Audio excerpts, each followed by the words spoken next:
Once upon a time, in a Dutch village on the Zuider Zee, lived a fisherman named Brinker. The Brinkers had 3 children, Hans, the oldest, Gretel, his pretty sister, and the baby whose name was Jan. I'm going to tell you their story, for I know just what happened. I was there. My name is Hans Brinker. The story really begins one peaceful Sunday afternoon when my father had taken all of us for a picnic. As I sat drawing pictures of the beautiful Dutch countryside, my mother said, "What a beautiful day. And we couldn't have picked a better place for a picnic. It's so peaceful and quiet." You know, Hans, all the land where we now live was once covered by water. Our great-great-grandfathers came and decided to take it from the sea. First, they built a big dike to keep the ocean back. Then they used windmills to pump the water out so they could raise crops and build towns where the sea used to be. That's what I'm sketching now, the windmills and the dike. And they called the first dike the Watcher. Because it always keeps both eyes open, watching the sea. But sometimes a storm drives the waves over the Watcher, so they built a second dike. It's called the Dreamer. Because it's only half awake, until it's needed. But then it stands there holding the water back. There's also the third dike. It's called the Sleeper. It just lies there, snoozing like an old cat in front of the fire. But if the sea ever broke to those other 2 dikes, the Sleeper would wake and save us from being drowned. So now you understand what we mean when we say that the Lord created the earth, but the Dutch made Holland. You must have told me that story 100 times, yet I never tire of hearing it. And we must always keep a close watch on a dike. The sea is our friend because we live by it. But it could also be our enemy. If we're not careful, we might die by it. Let us see your drawing, Hans. Oh, well, it's not very good. That's what you always say. Well, I'm just a fisherman and I don't know too much about art, but I think you have talent. Well, I want to learn. I want to be a good artist. Then you shall be. They say a man can do anything if he tries hard enough.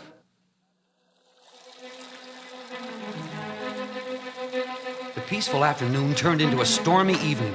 The wind blew the rain in driving sheets. I had left our cottage for a moment to visit a friend when I heard the news. Then I ran back to our home.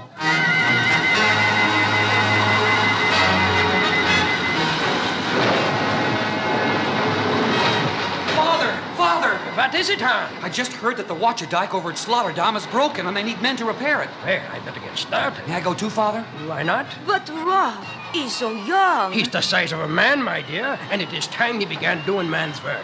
They say it's the worst storm in 40 years. The waves are breaking right over the seawall. Then let us hurry. Be careful, Rolf. I'm always careful. Don't worry about me.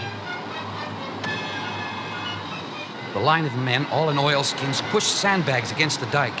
The sea pounded at the men on the wall, and the strong fishermen braced themselves when the torrents of water crashed over them. My father and I stood side by side in the line, lifting their heavy bags of sand and piling them one on the other. My father stood close to the edge, and as a giant wave washed down on us... Help! Hans! Help! Father! I'm coming, Father! Oh!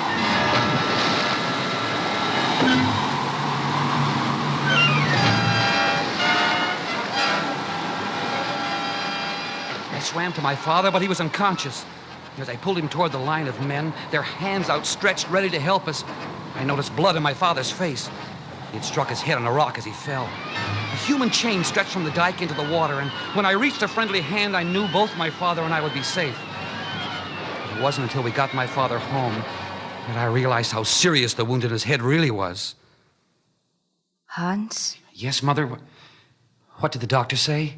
Dr. Kropp said fortunately the skull wasn't broken and that your father will be all right in time. But when I brought him home and put him to bed, he didn't even recognize me. Oh, that should pass soon. He will have to be in bed for a while, and the doctor will return again tomorrow morning. In the meantime, we must ask the good Lord to make your father well again soon.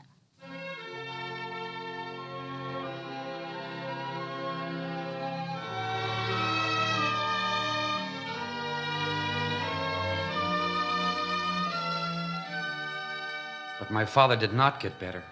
He remained very sick. He never spoke. He looked at us, but he did not know who we were.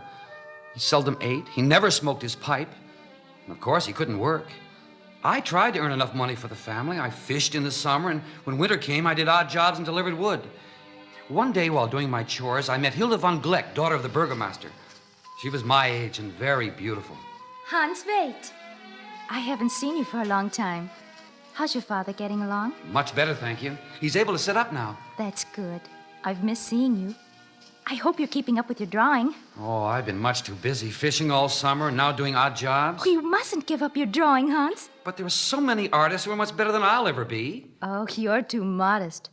My father has bought a lot of pictures, and I don't like them as well as yours.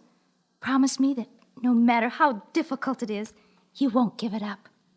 I'll keep on with it. It was good to see you again. Bye. Bye. And as I walked away from her, pulling my sled loaded with wood, I saw Ludwig Schimmel, son of the cheese merchant. He called Hilda and said, Hello, Hilda. Let me carry your books. That was Hans Brinker you were talking to, wasn't it? Yes. It's too bad about his father, but he's getting better. Better? He's a helpless idiot. Ludwig! What a terrible thing to say. Oh, but it's true. I've seen him sitting in a window, just staring. They say he doesn't even know his own wife and children. Dr. Kropp will cure him. How can anyone cure a man who's lost his mind? I can carry my own books home. Thank you.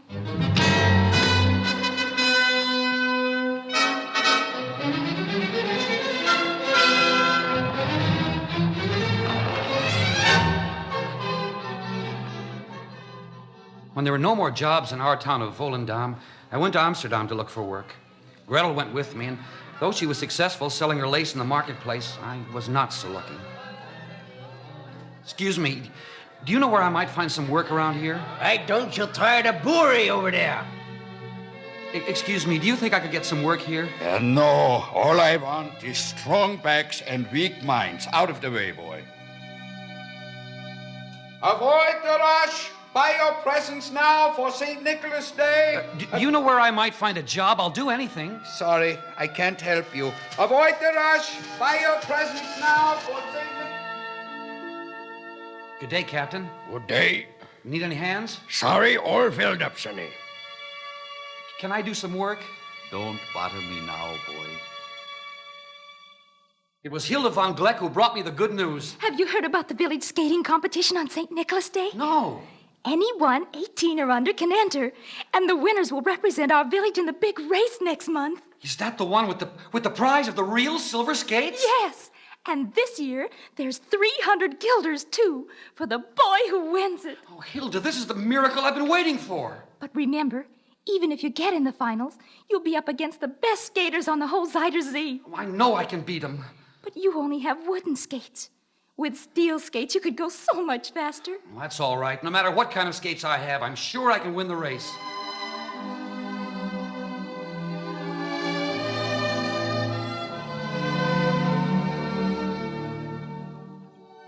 Our village held the qualifying races on St. Nicholas Day.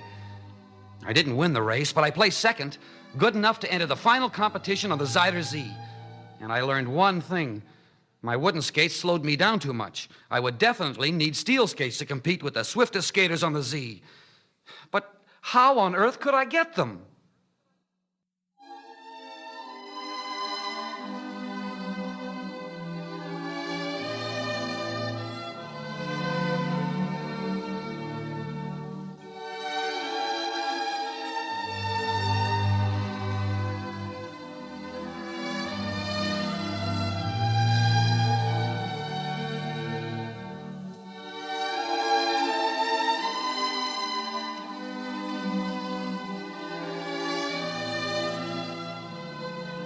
I continued to work around the village, and all the time my father remained very sick.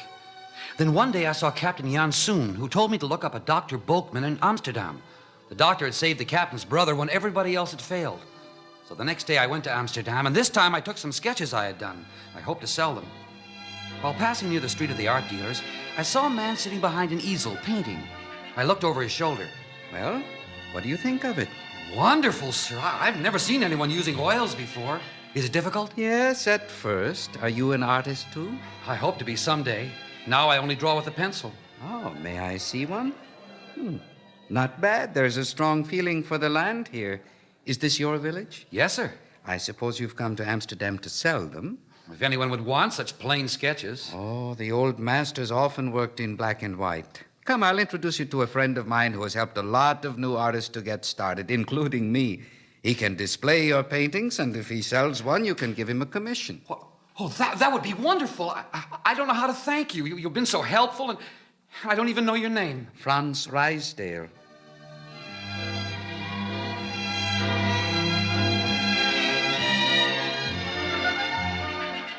Franz Rysdale proved to be a good friend indeed.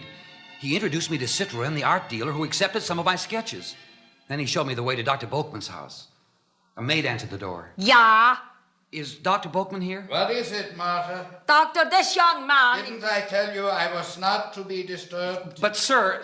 Whatever it is you are selling, young man, I don't want it. I'm not selling anything, sir. It's about my father. He had a head injury and lost his memory. I am sorry, but I simply cannot take on any new patients at this time. Captain Jansoon said if anyone could cure my father, you could.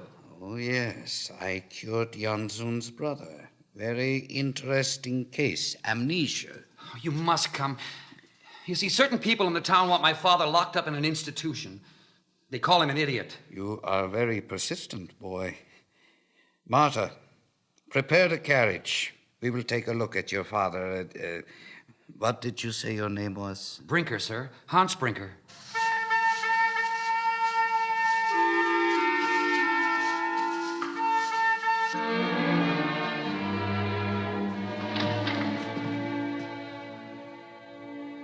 Dr. Boekman examined my father and said that a brain operation might cure him. The operation was set for 2 weeks, the day before the big skating competition on the Zuider Zee. During those 2 weeks, I practiced often on the canal, and more I learned that I would never win the race on my old wooden skates. I was determined to go to Amsterdam when my mother took my father to the hospital, and perhaps Mr. Citroën had sold one of my sketches, and with the money I could buy some skates. But I was in for a disappointment when I entered the art dealer's shop and asked, "Is mein Herr Citroën around?" Oh, he died 2 weeks ago. Oh, I'm sorry. He left things in quite a mess. I'm his nephew. I've had to take over the shop. Do you know if he sold my drawings? I left some here, pencil sketches. Oh, those, yeah. I'll be glad to get rid of them. They're taking up space. Oh, yes, but I have better ones here. I don't want them. I'm selling out, not buying.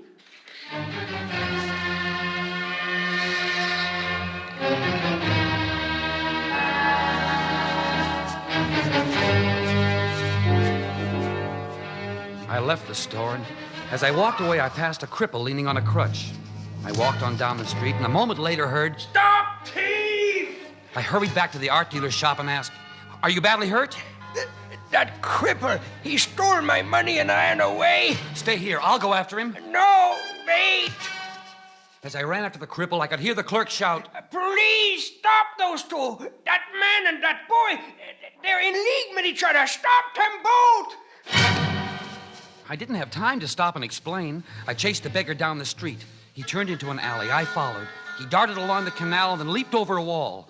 I scrambled after him and found myself in a dingy passageway between 2 buildings. I caught sight of him far ahead, turning the corner. I ran to the corner and looked around. I couldn't see him. I started down the sidewalk and suddenly...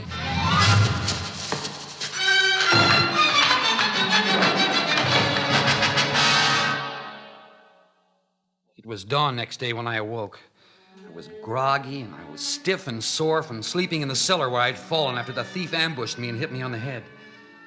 I made my way to the nearest police station to report what had happened, and there was the clerk and my friend Franz Rysdale. Here he is. This is the boy I was telling you about. Then he wasn't a partner with the thief? Of course not. His name is Hans Brinker. I thought I recognized him from your description, and when I saw the sketches he had dropped when he chased the thief, then I was certain. Hans, are you all right? We've been looking for you all night. Oh, I'm fine, I guess. My head hurts a little. Oh, some warm food will take care of that, and the reward my friend here will give you.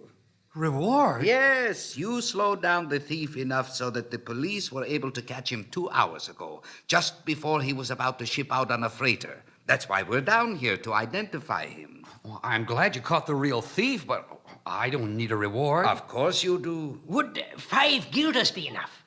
Well, yes, thank you. I was hoping to buy a pair of steel skates, and 5 guilders would certainly help. I know where there's an excellent pair of skates for 7 guilders. So my friend here will raise the reward to 7, won't you? I will. Of course he will. Hans, the steel skates are yours.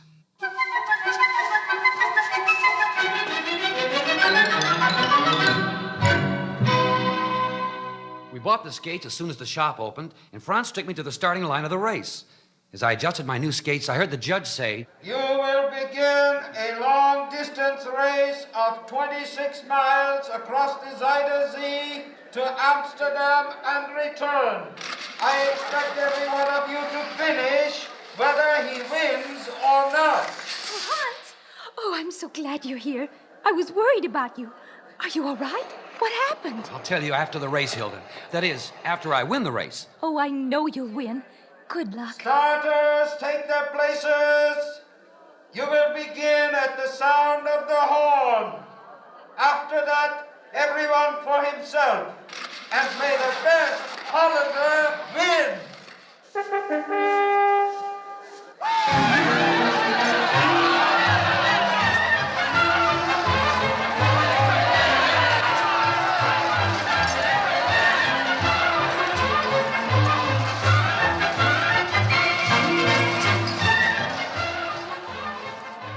I glided over the smooth ice on my new skates. A boy from Horn took the lead, and Ludwig Schimmel from our village was close behind me. It was Ludwig who called my father an idiot. We crossed under an old stone bridge and onto the canal. We skated along the Zuyder Zee until we approached Amsterdam. Then Ludwig put on a burst of speed and passed me. But it was a long race, and I saved my strength.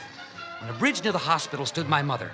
Hans, the operation was a success. Your father is out of danger. The good news gave me strength, and I began skating with new heart.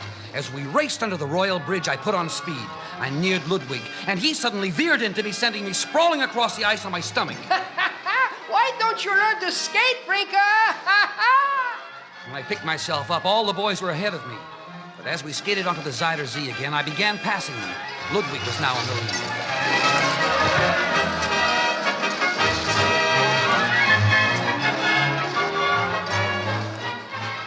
Ahead of us, a red flag marked a patch of thin ice. The group started to skate around it, but Ludwig tried for a shortcut. Instead of going around the thin ice, he skated right past the red flag. In a moment, the ice broke beneath him, and he fell into the freezing water. I'm drowning! Somebody save me! I stopped, even though I knew it would cost me the race and the prize of 300 guilders. As the others disappeared in the distance, I crawled out slowly, spreading my weight so the ice would support me. I gave Ludwig my hand and slowly, gently pulled him out of the danger area and onto solid ice once more. And we began the long journey back to our village.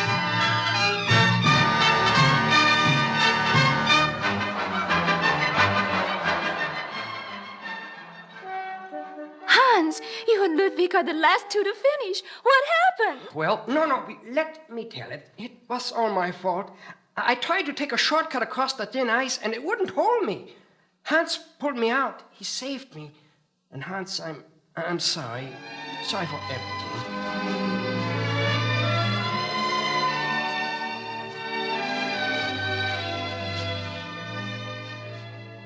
Soon afterward, Dr. Boatman visited my father in our cottage, and he said, You are recovering so quickly, I don't think I will have to call on you again. It's that thick Dutch head of mine. We can't thank you enough, Doctor. By the way, someone has already taken care of your hospital bills. Oh? Who was that? Herr Schimmel. He said it had something to do with Hans and his son. I have saved up some money and hidden it away, Doctor, so we can pay your fee. My fee? Yes. My fee is this painting here. But that's one of my paintings. I know, and I won't take anything less, because someday a genuine Hans Brinker painting is going to be worth a lot of money. You see, Hans, the doctor agrees with me. You can be a great artist someday.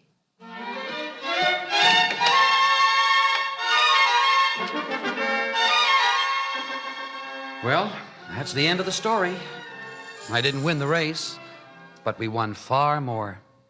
Health for my father, the friendship of Ludwig, the respect of the village, and, oh yes, a great big kiss from Hilda von Gleck.